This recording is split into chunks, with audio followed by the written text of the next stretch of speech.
So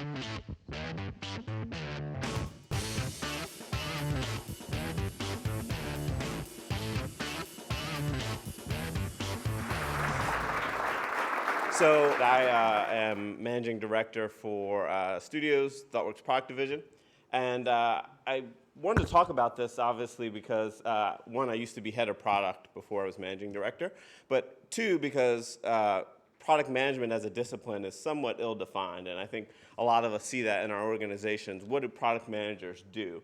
What have product managers historically done? Forrester in 2008 wrote a paper that said product managers are doing all the wrong things because it is such in flux in terms of how people define it. So this is two talks in one. I've borrowed from Martin Fowler over, he does 3 talks in one and multiple talks. So really this is about experience as a product management function and then some common things as you go down this path that in terms of people doing experience first kind of product development that you'll see. So first, experience-led product management. So the first version of the product manager as a role was largely the SME, the domain expert. This is a person who had, and you see it a lot in ISVs, you see it a lot in how people talk about Scrum product owners. It's someone that has domain expertise and understanding. This person may have ideas. They may have started the technology company. And what's great about this is that person can bring all that experience and wonderful knowledge to building something good. The historic thing is that this person engaged in traditional feature management or requirements management. So as a product manager, they wrote specs and they handed them over to developers. The problem with this model is that it wasn't very commercially focused. So if you look at Fortune 500 companies that do cereals or consumer products, what brand managers do in that context is substantially more sophisticated. A lot of things we talk about with customer testing, understanding the customer and segments and things like that, this sort of product manager didn't know how to do. And so people associate this model with lacking commercial expertise. And when I started as a product manager, I had the fortune to work for a person who really thought that this model was flawed. And he said, you know what, we actually need to do market research. We need to talk to customers. I had a list of 10 customers and their phone numbers on my desk, and I would call them all the time as we were talking about features, well before lean startup or customer development. So what happened then? Version 2. This is the product manager as a product marketing manager. And first, I want to say I'm not disparaging product marketing managers, if there's some in the audience. It is a completely, totally legit profession, and you know, it's a valid thing to do. But product marketing management as product management is a problem. And the thing here is, if you have business expertise, if I can see segments, if I can see things about a customer, if I can see a gap, commercial acumen doesn't lead to good products, actually. It leads to knowing that a gap exists and that I should exploit it. Well, knowing that the gap exists doesn't mean I know what I should do or how to exploit that best. And so what product marketing managers as product managers led to is very obvious products. And the gap in terms of obvious products is closing, right? We talk about all this new stuff, customer experiences, different devices. If I can see a clear gap in the marketplace, so can someone else. And if I do the obvious thing, if I just say, well, let's slap together an application that adds 1 + 2, someone else can see that that same thing needs to be done. If I look at my marketplace, to give a specific example, you know, one of our tools, Mingle, is an agile project management and collaboration tool. A lot of people took to that space and said, ooh, Scrum. So let's open the Scrum book, and Ken Swaber and Jeffrey Frankelson say, let's do these things in the book. And so they built a product that did those things. And none of those competitors are still around today. And I think that's an instructive example. The other problem that product marketing managers had in the context is that as new devices, new media come into existence, how do I know how to use those mediums best to, again, exploit a particular customer gap that I'm trying to solve? So the world is changing. Users have a lot more information now. People can evaluate products by just showing up to a website. And social media makes the understanding of what's happening in the product space even more easy for people to navigate. There are network effects. I use a product because my friend uses a product. And the bar for what people expect, because they're using all of these different devices, different services, is higher. So version 1 and version 2 also created bloatware. The obvious example is if I add features to a product ad infinitum, just keep doing it, where does that lead my product? If I don't add features without regard to the whole, people ask for this, or someone asked for this, or I talk to customers and they wanted this feature, and I keep adding things, what does that product look like in 5 years? And then if you have, if you're a B2B company, and you say, oh, well, okay, my top 5 customers want these things, and then what happens to the long tail of all your other customers who don't want those things if you continually add them? It's a trap that's really easy to get into if you don't think about the product experience holistically. So has anybody in the room seen products like this? People tend to think of this as a UI problem. They say, oh, the UI is busted. But it's not a UI problem. It's a product management problem. It's a feature management problem. Whoever worked on this app, this happens to be open source, but whoever worked on this app just added bells and whistles, again, as they saw fit. It creates performance problems. It creates architecture problems. So to think about clear examples of this, you see it all the time. You see, oh, this app needs a Web 2.0 layer. What does that mean, a Web 2.0 layer? No, it means that they're new modern experiences and this app is old. You often see that companies fail. They say, oh, well, this app failed because they couldn't modernize. Well, what does that mean? That you got down to a path where you had to rebuild your application completely from scratch after a 6-year period or a 7-year period because you got to a feature glut where it was so big that you couldn't modernize. And you see apps that fail for that. Luke mentioned it in the beginning that there's this juxtaposition between responsiveness and efficiency, and where do you actually, as a business, make those choices? And I think there's a cadence to product development where you understand where am I going to be innovative, where am I going to be responsive, and where I'm going to be efficient. And if you're not constantly figuring that out, you have a problem. So version 3, this is what I call the experience-first product manager. This person is, in many ways, largely a facilitator. They're thinking about facilitating their organization through great design, facilitating their organization through innovation. This is a person that empathizes not just with customers as we think, but with everybody across the organization. There are people in support. There are people in data analysis. There are people who have problems. And if you're not empathizing with all of them and trying to come up with a holistic whole, then you're lost. Again, my company, we have a field team. Mark's sitting in there in the office. My product managers need to empathize with Mark, not just the one person that they called on the phone. The product manager also needs to drive a holistic experience. If I think about, again, adding a feature, how does that feature hang together with the rest of the app? Is my experience consistent? Have I thought through how it feels to be a user of the app, not just from I'm committing this task, but from I started at the website, I put in my name, I talked to someone maybe, I went through a support process. If I can improve the app to make the support process easier, I've done something really great. And this is the key point.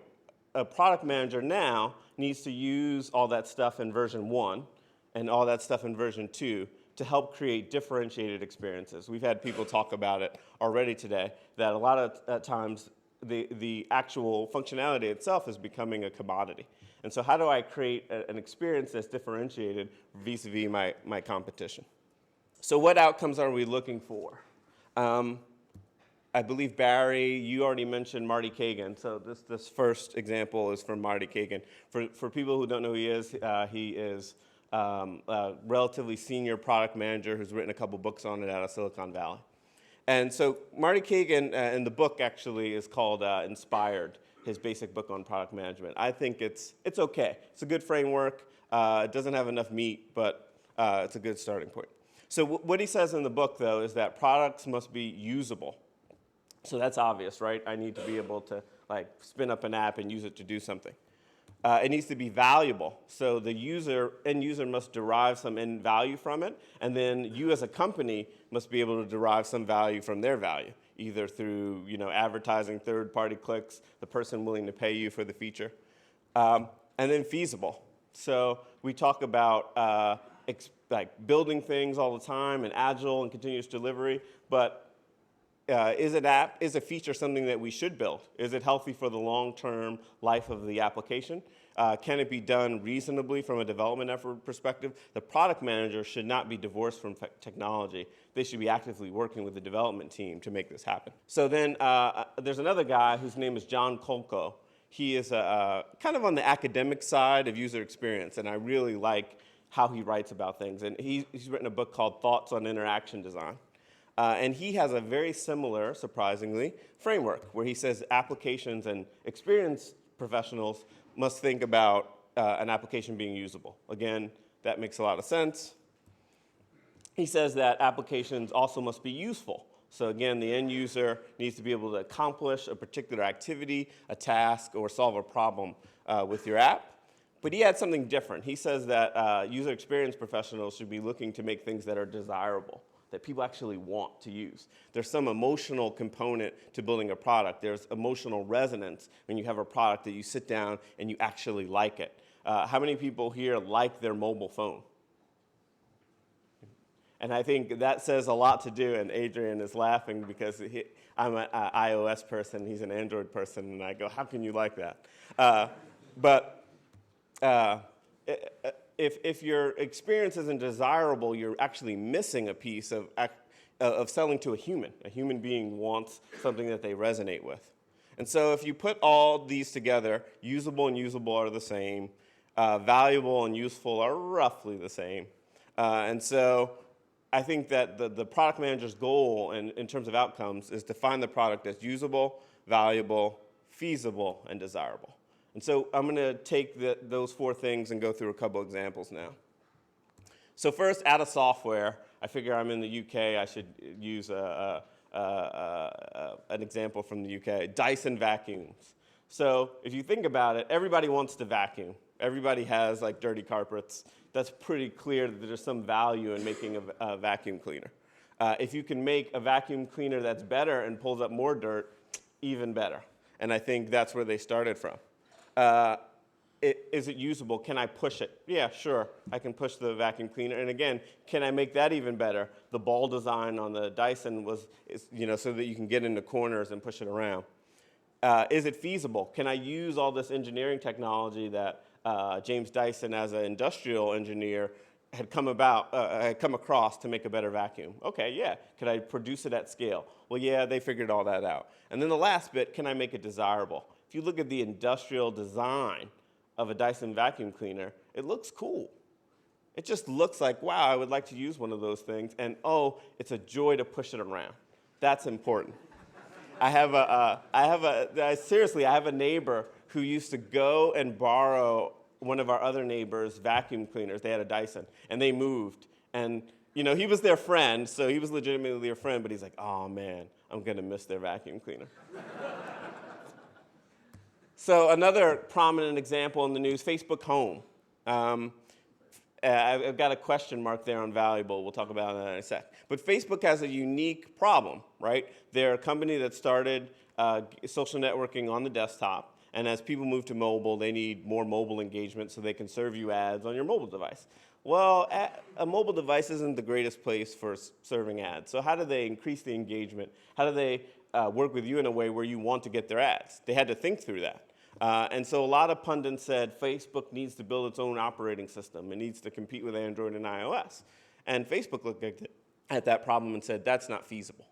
So how are we going to solve that? So if you guys saw the launch, a lot of the pundits talked about the operating economy. So they made an app that was invasive in terms of the operating system to create Facebook Home. The problem that we've seen since the launch, about 1 million people have actually downloaded the app off the Google Play Store, and the phone, the HTC First, which has Facebook Home on it, hasn't been selling very well, according to rumor. The problem is, do people really see it as valuable?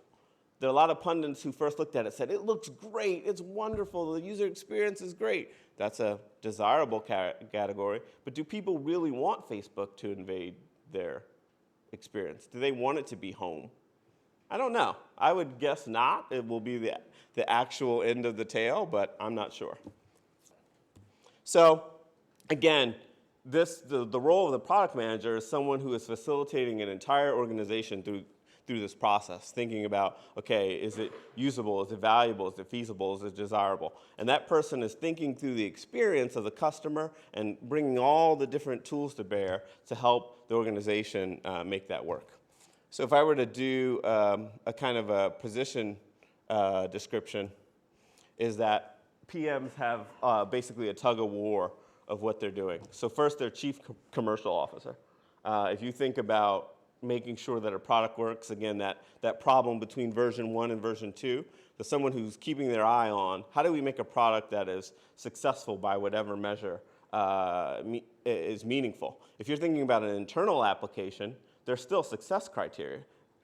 There's still things that you want to do in terms of competitive advantage. I often see that people put a product owner on an internal app and then it's, again, just domain expertise. But what if I could offer something better to customers, like a faster service time, if I made my internal app faster?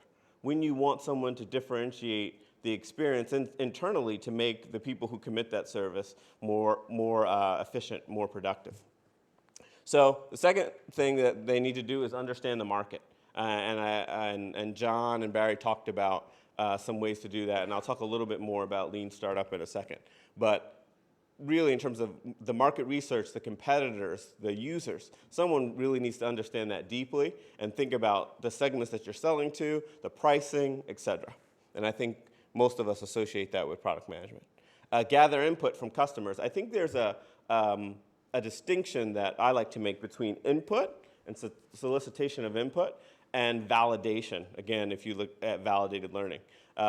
Input is, I want to talk to as many people as possible and get their ideas and their thoughts and their concerns, and I want to synthesize that into an idea or a hypothesis, and then I want to do validated learning. So you need to do input aside from validated learning, just to segment it in your head that I need to get understanding and ideas and then learn from those. Validate bold, expensive ideas. One of the things that I see people doing with validated learning is validating everything. And I think there's a cost to a validation cycle.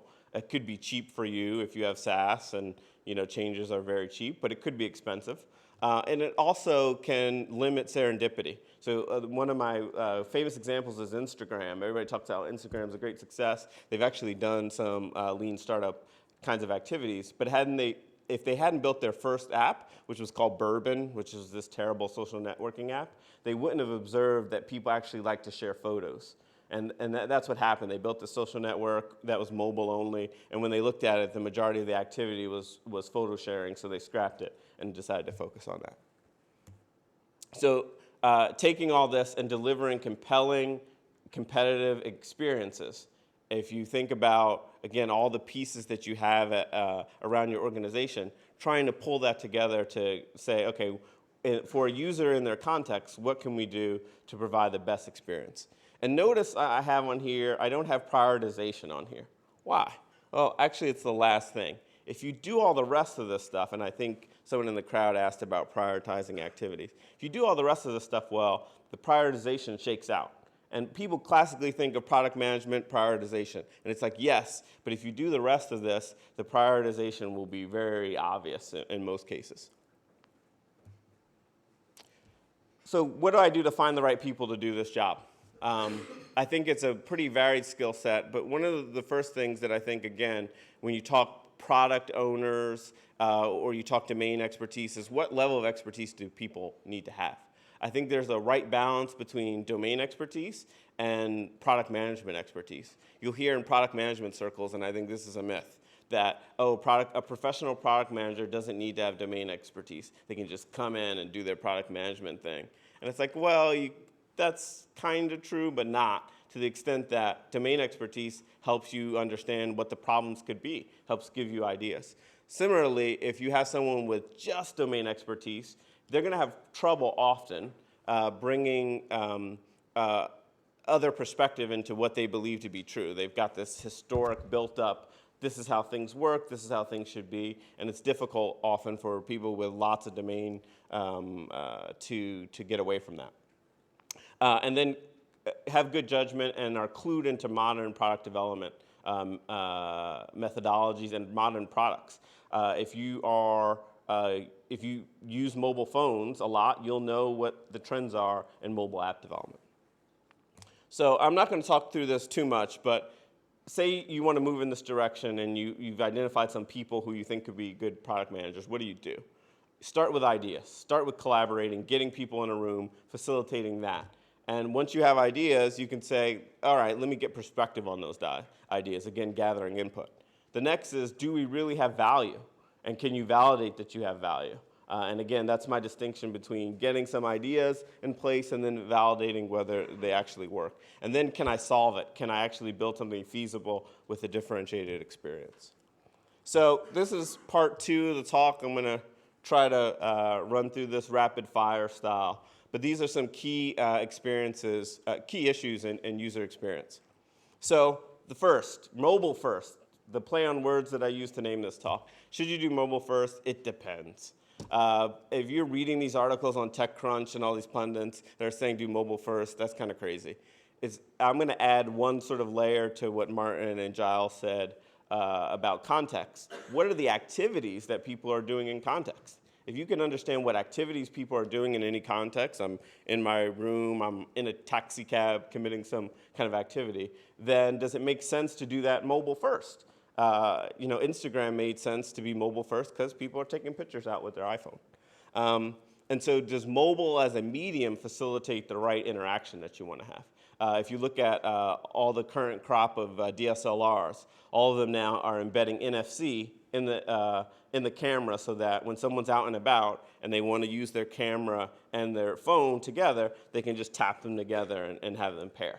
That's an example of not just thinking about the screen, but thinking about the context in which people operate, and does mobile make sense?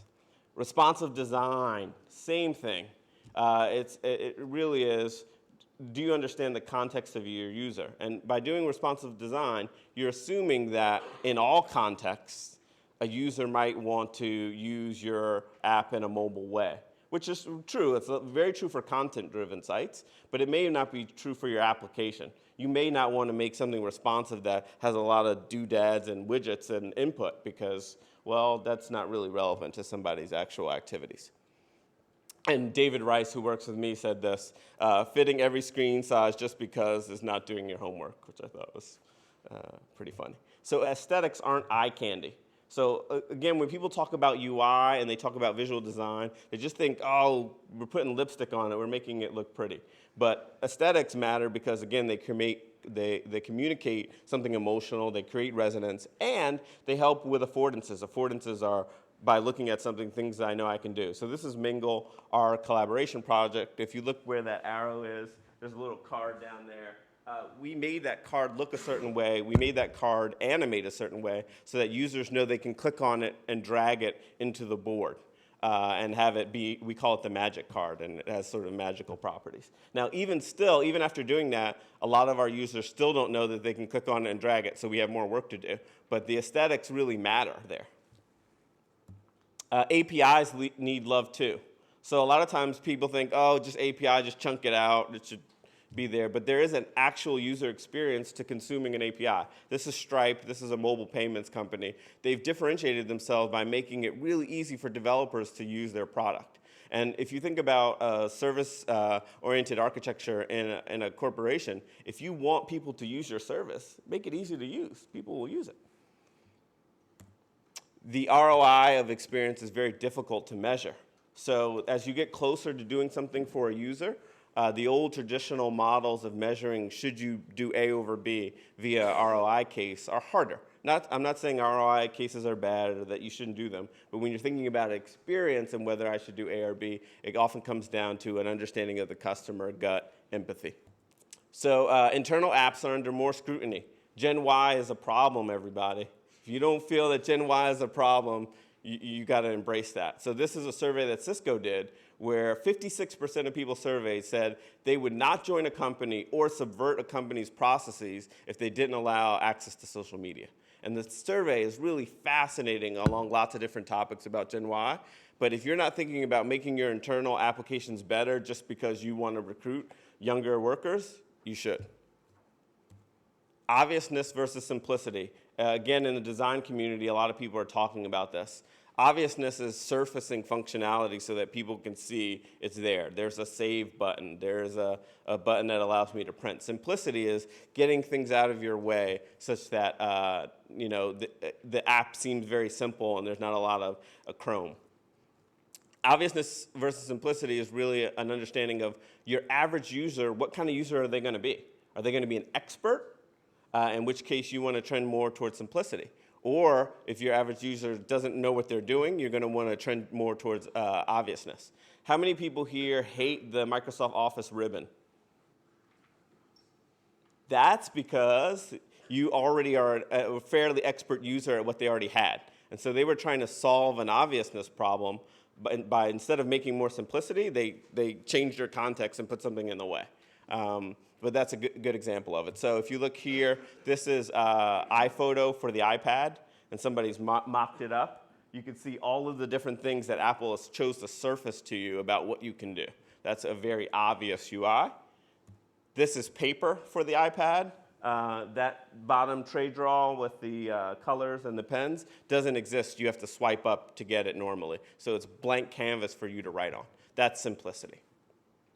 So I'm over time, so a quick wrap up. Product managers and product owners or SMEs, however you call in your organization, they don't need to be designers, but they need to appreciate experience and design. And it's like in the old days, people used to say product managers that don't understand technology don't make a lot of sense. Well, now product managers that don't understand experience don't make a lot of sense. And so product managers also need to develop an understanding of what media devices exist. If wearable technology and Nike Fuel Band is becoming important, they need to be immersed in that world. I had a guy who wanted to be a product manager say, well, I don't like material things, so I don't want to use anything. And it's like, well, I get that from a philosophical and moral choice, but if you want to be a product manager, you need to understand what's relevant, and you need to get a smartphone. True story, true story. And so the future is created in creating differentiated experiences. And if you can get your organization to embrace that and say, okay, where's the nexus of what customers want and customer value, the experience, and our business value, and figure out that whole picture and start to iterate on that, then you've done a kind of experience-led product strategy. So that's it. I'm over.